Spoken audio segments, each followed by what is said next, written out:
Growing up as a medical student in India, I was almost sure that race is biological, right? Because of the textbooks I read. When I came here during residency, based on how we discussed on the wards, how we presented, how we documented, I was very sure race is biological as a resident. During my global health fellowship and later, I have looked into the data, what makes us think that race is biological, and I use examples from internal medicine that makes us think race is biological, and I wanted to share some of that. Okay, so this is the cause of why we think race is biological. I wouldn't be looking into the effect when we think race is biological. So I wouldn't be going into health disparities as such. So we'll go through key definitions. We'll look at the definitions of race, ancestry, and ethnicity. We will look at the issues, what makes us think race is biological construct. And then we will understand this through 6 illustrations, mostly in internal medicine. So before I start, I want to take a tangential point and want you to look at the slide. So ISIS-2 trial was done in 1988, the year I was born. So randomized trial of intravenous streptokinase and aspirin for acute myocardial infarction. It was a big trial, right? 17,000 cases. We know now both aspirin and thrombolysis are life-saving in acute myocardial infarction. Fun fact, in the subgroups of Gemini and Libra, aspirin was not helpful. Now, do we not give aspirin to Gemini and Libra? We do, right? And the reason is we know that there is no biological plausibility of this fact. So all subgroup analysis are not always true, and we should always keep that in mind. And during this presentation, this will be a recurring theme. You should look at the subgroup analysis. We should look at the sample sizes of what makes race biological. So key definitions, the first one is race. So race is a social construct used to group people.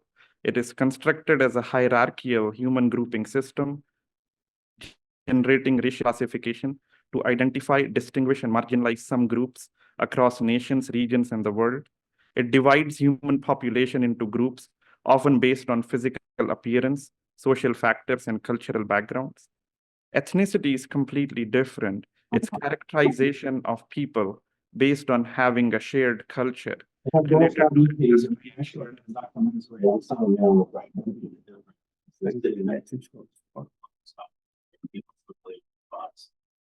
If we hit that turn up volume right there, whatever, you see the blue pop up?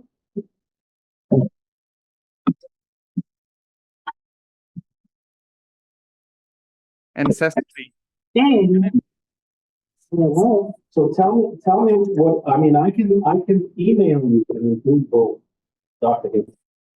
Genetic ancestry refers to information about the people that an individual is biologically descended from, including their genetic relationships. And we should not conflate these three terms with each other.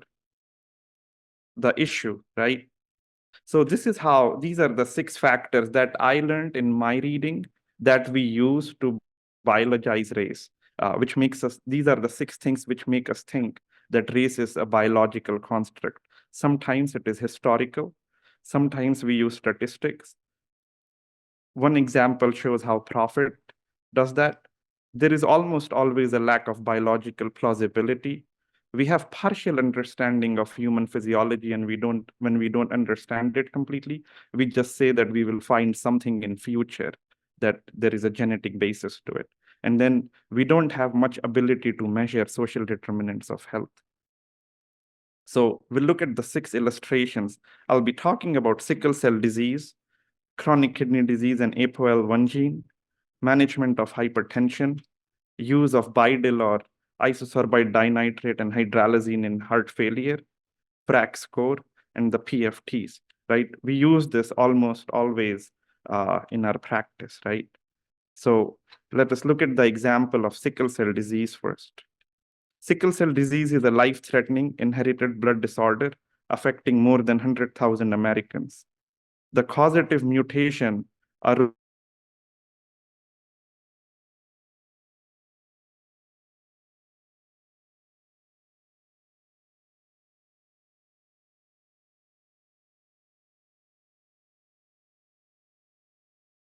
sickle cell disease is more common in Black people in the US is a fair statement because we now understand the historical, geographical, and genetic basis of this statement.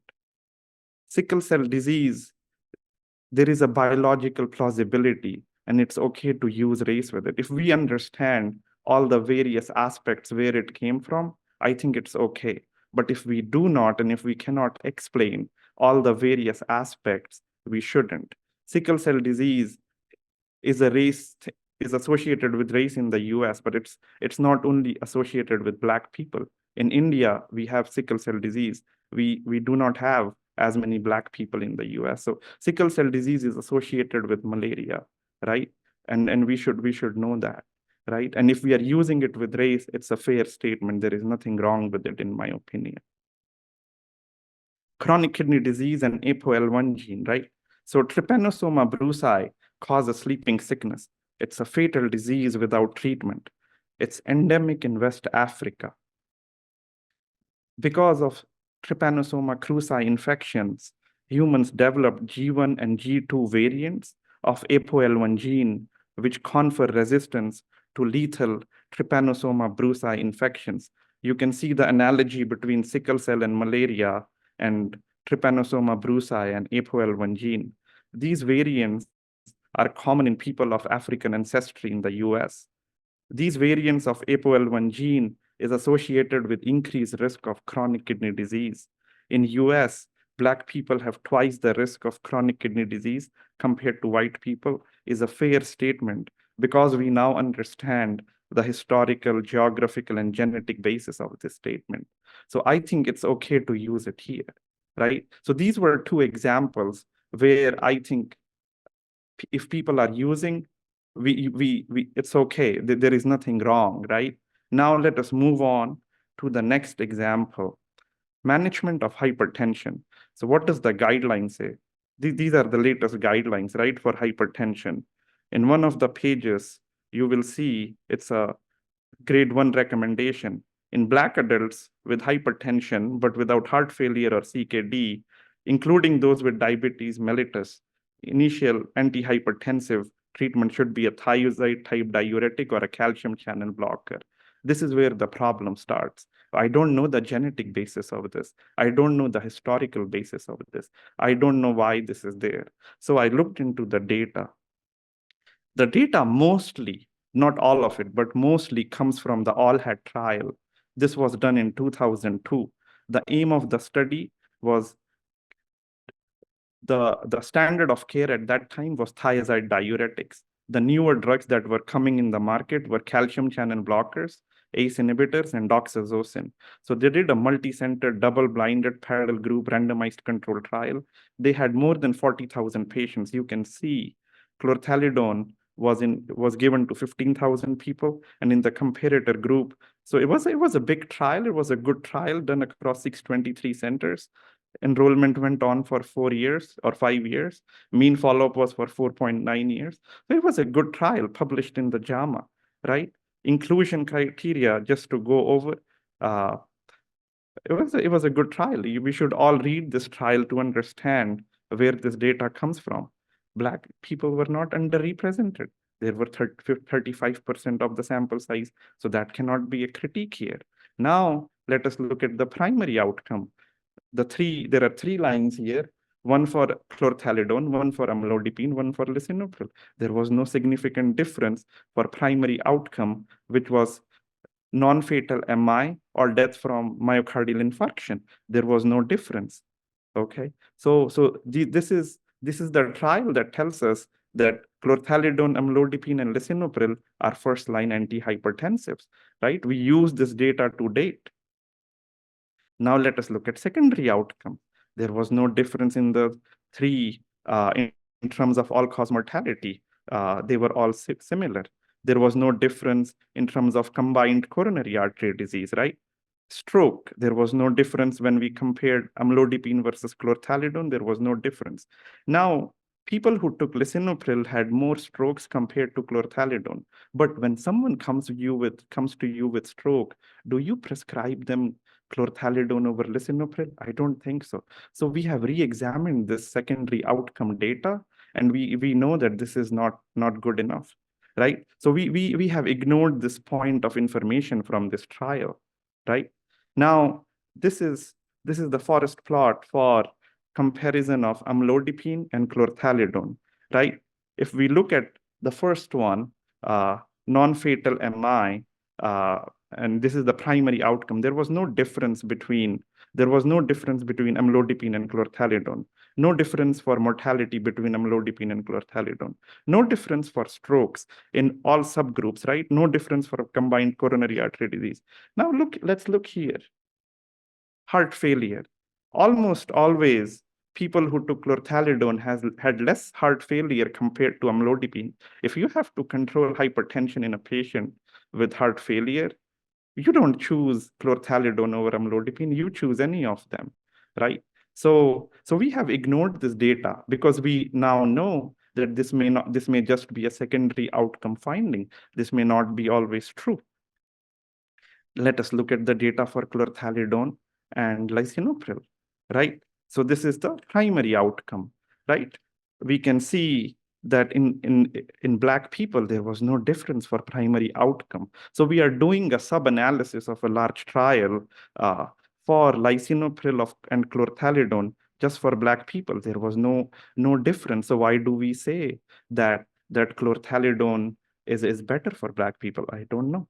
Let us look at all-cause mortality. Again, there is no difference between lisinopril and chlorthalidone for all-cause mortality.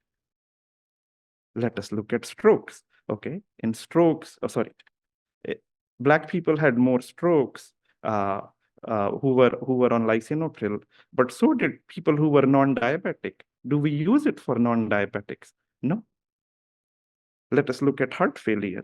Okay, people who were on lisinopril, who were Black, had more heart failure, but most people did. We know that lisinopril is better, right? We prefer lisinopril for heart failure over chlorthalidone.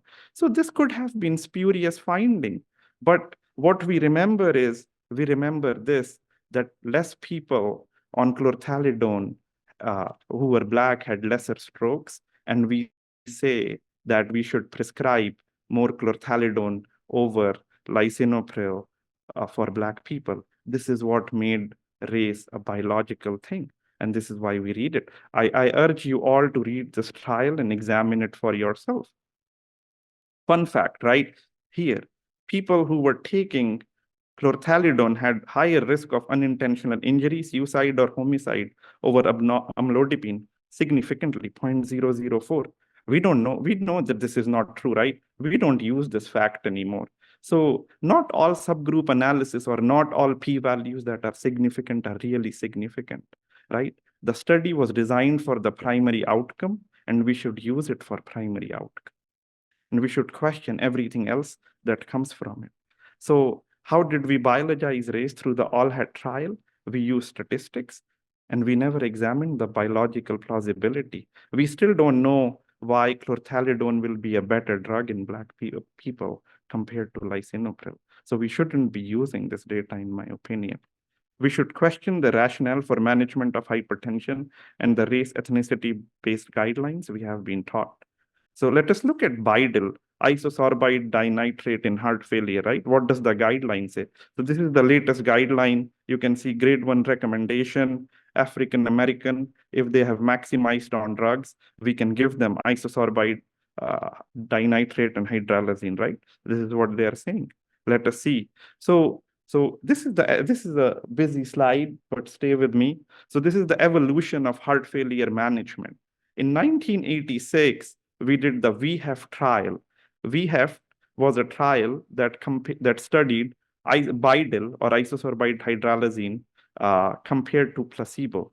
They saw there was no benefit, and we will go into VHEF in detail in a minute. In 1991, we did the SOLVE trial. We found enalapril reduced mortality in heart failure, right? We found enalapril reduced mortality in heart failure. It is class 1 recommendation even today. We did VHEF2, which compared enalapril versus BIDIL in heart failure in 1991. Enalapril was a better drug compared to BIDIL. In 1995, we found out metoprolol was reduced mortality in heart failure. We use metoprolol today in heart failure. In 1999, we did the RALS trial, which told us spironolactone led to a reduction in mortality in heart failure. In 1999, people from the VHAF trial, they combined the data of VHAF1 and VHAF2, and they did a sub-analysis in Black people, and they found it was beneficial in Black people. They went to the FDA. FDA said, this is not good enough data. We need a trial. In 2004, they published AHEF trial. Now, the problem is they did the trial only on Black people, not on everyone. If they did it on everyone, they wouldn't have gotten a new patent.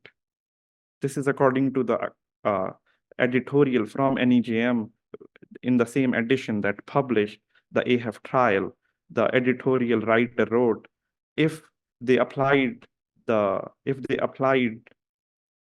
everyone, if they did the trial on everyone, there would be no patent. If they did the trial only in African Americans, they could apply for a patent, and they got a patent till 2020. Bidil in African American was a new drug compared to Bidil in everyone, and they said we need a patent, and they got a patent. So let us compare VHEF1 in 1986 and AHEF trial done in 2004. So both compared isosorbide hydralazine in patients with heart failure to placebo, right? Both were multi-center, double-blind, parallel group, randomized controlled trial. This was done in 1980. This was done in 2000. The primary outcome was mortality here.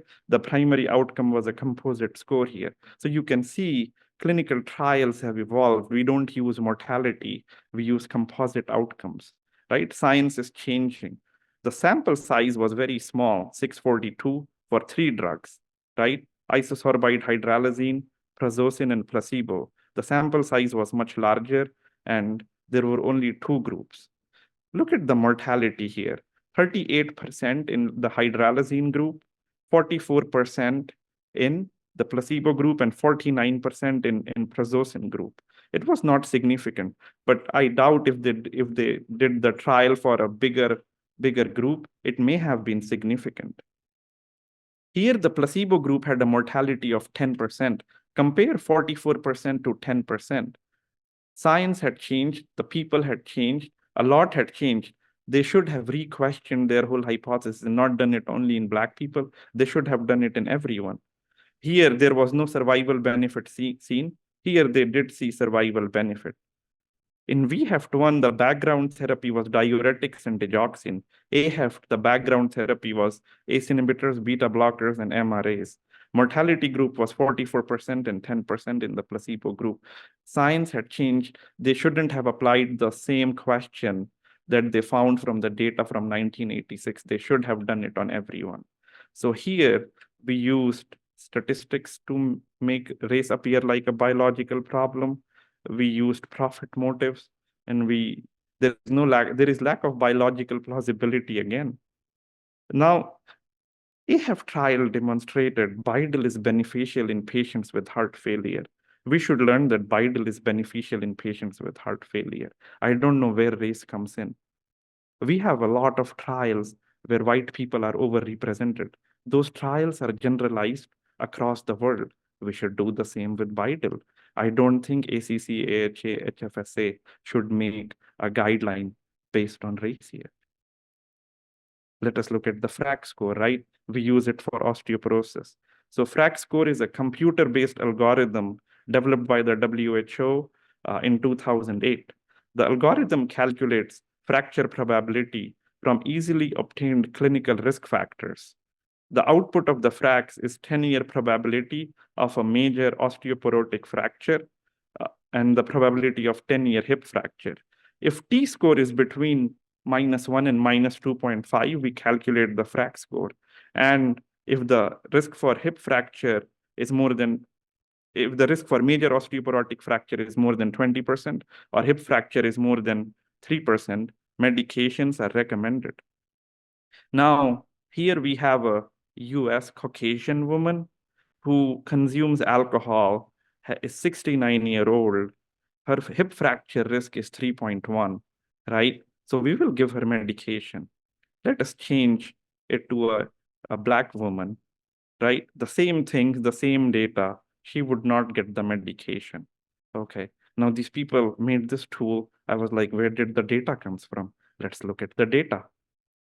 So this was the paper, osteoporosis and fracture risk in women of different ethnic groups. So what all data they looked at? These were easily obtainable data: weight, BMI, ethnicity, years since menopause, personal and family history of fractures, maternal history of osteoporosis, use of calcium supplements, diuretic, cigarette smoking, alcohol use, exercise habits.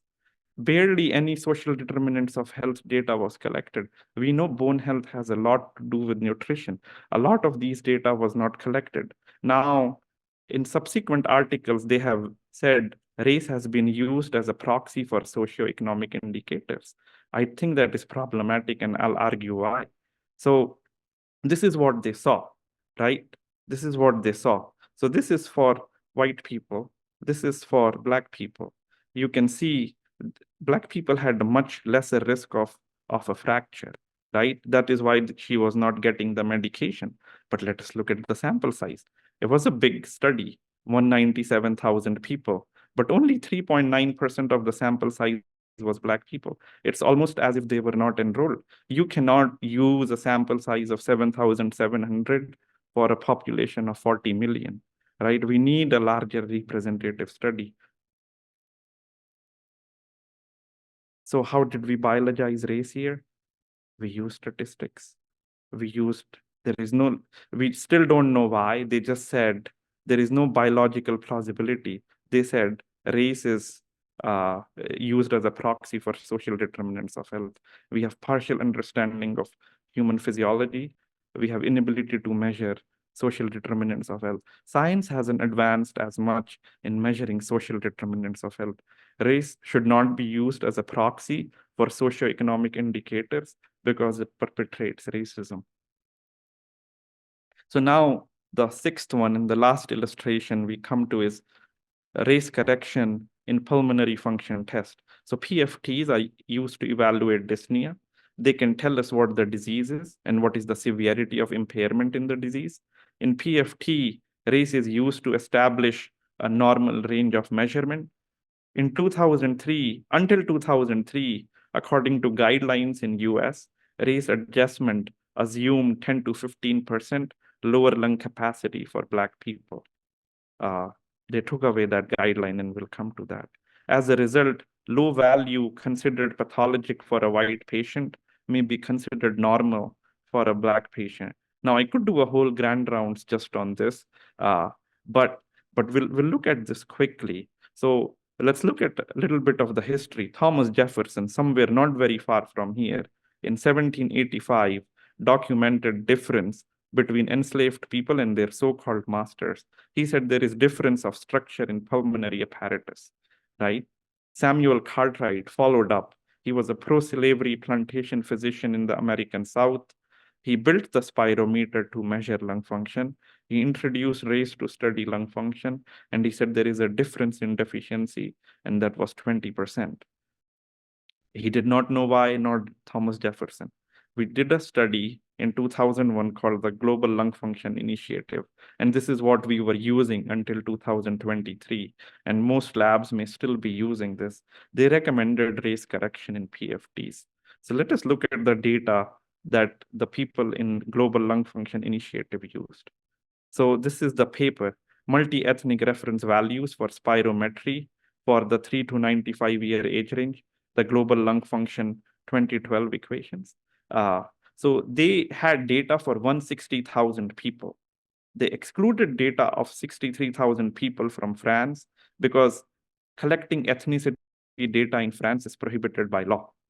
Now they excluded 23,000 more data points, and I did not have enough space in the slide, but for various reasons, they excluded. Now the eventual data was only for 74,000 patients. So more than 50% of the data is gone. I doubt how good a study that will be if you are excluding more than 50% of the data. The variables, they collected only 4 variables: age, race, gender, and height. We know that pulmonary function can depend on a lot more other things. I don't know why they collected only 4 things, but we have data only for four variables. So, and you can see again here, there is amazing amount of underrepresentation of Black people. The total sample size among males was 31,000, out of which only 1,500 were Black people, 25,000 were white people. So it's a good study for white people. I don't know about other groups of people, how good is it? In women, 42,000, and out of that, only 2,000 were Black people. So it's not nowhere near 10%, right? Forget about 14 or 15%. The data did show that the FEV1 and FVC was lower by -13 and -14%, both in Black men and Black women, right? So there is definite difference.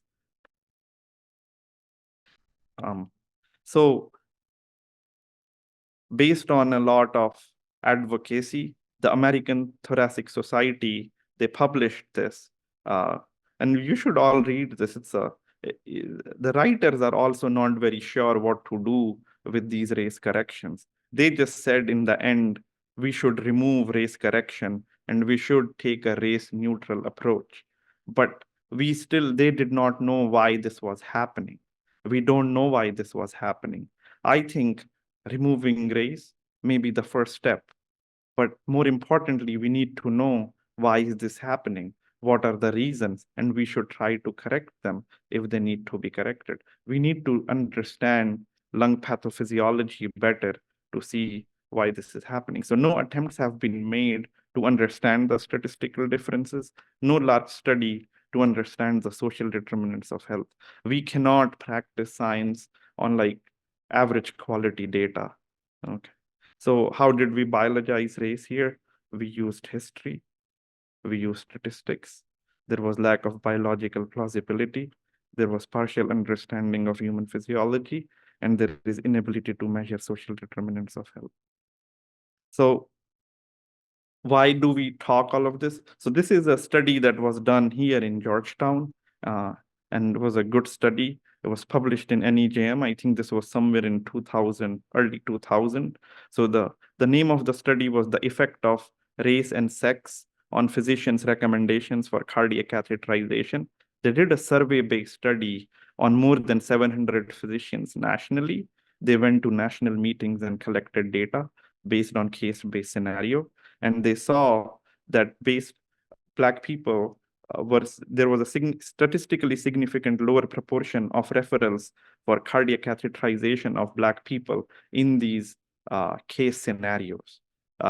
Because I think as physicians, we start thinking that race is biological and we make it a variable in our thought process. And this is why we need to examine this data. And then there was a even more statistically significant lower proportion of referrals for cardiac catheterization for Black females. So moving forward, race is a social construct, not a biological construct. Race should not be used as a proxy for social determinants of health. We should study effects of racism on medicine and population health. If a scientist proposes to use race as a biological construct, the burden of proof should be on the scientist to prove the causal pathway rather than the other way around. I think like for sickle cell, it's okay. For APOL1 and chronic kidney disease, it's okay because we know the causal pathway. And there are other examples where we have found genetic markers. There is something in prostate cancer. But otherwise, if we don't know the causal pathway, we shouldn't be using this. We should be studying more why this is happening. And until we understand the root cause of why this is happening, we should not be using language that suggests that race is a biological construct. Thank you.